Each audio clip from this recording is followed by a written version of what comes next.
ត្រូវកាន់វិន័យគឺជាទម្លាប់ប្រពៃគឺជាទម្លាប់ប្រពៃ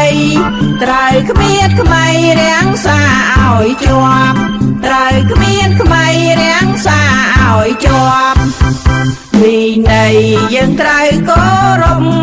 ទាំងថ្ងៃយំត្រូវតែទម្លាប់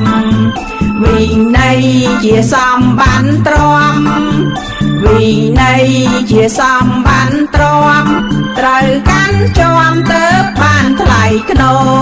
ត្រូវកាន់ជាប់ទៅបានថ្លៃធ្នូយើងគោរពវិន័យបានឈ្មោះកាងកានប្រសើរបវរញាតិមិត្តស្រឡាញ់សាទរញាតិមិត្ត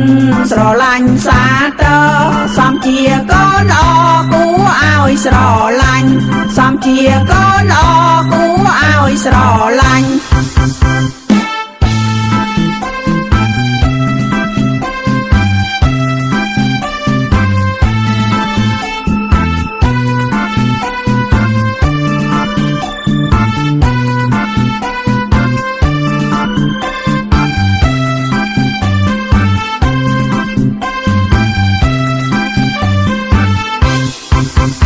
ចូលមកតៃយើងអើយកុំកន់តោយត្រូវកាន់វិន័យគឺជាទម្លាប់ប្រពៃគឺជាទម្លាប់ប្រពៃត្រូវគ្មានក្មេងរាំងសាឲ្យជាប់ត្រូវគ្មានក្មេងរាំងសាឲ្យជាប់វិន័យយើងត្រូវគោរពទាំងថ្ងៃយំត្រូវតែទម្លាប់វិន័យជាសម្បត្តិទ្រាំវិន័យជាសម្បត្តិទ្រាំត្រូវកាន់ជាប់ទៅបានថ្លៃធ្នូត្រូវកាន់ជាប់ទៅបានថ្លៃធ្នូយើងគោរពវិន័យបានឈ្មោះកាងកានប្រសើរបវរញាតិមិត្តស្រឡាញ់សាទរញាតិមិត្ត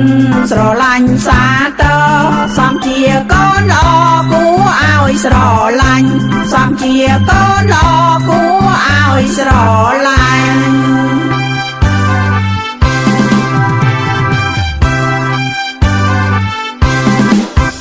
ចូលម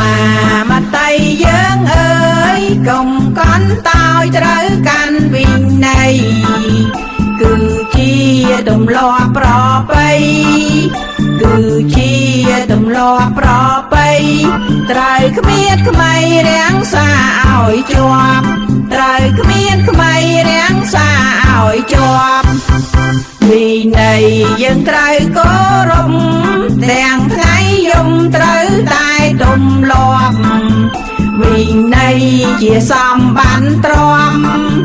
វិន័យជាសម្បត្តិទ្រាំត្រូវកាន់ជាប់ទៅបានថ្លៃធ្នូត្រូវកាន់ជាប់ទៅបានថ្លៃធ្នូយើងគោរពវិន័យបានឈ្មោះកាងកានប្រសើរបវរញាតិមិត្តស្រឡាញ់សាទរញាតិមិត្តស្រឡាញ់សាទរ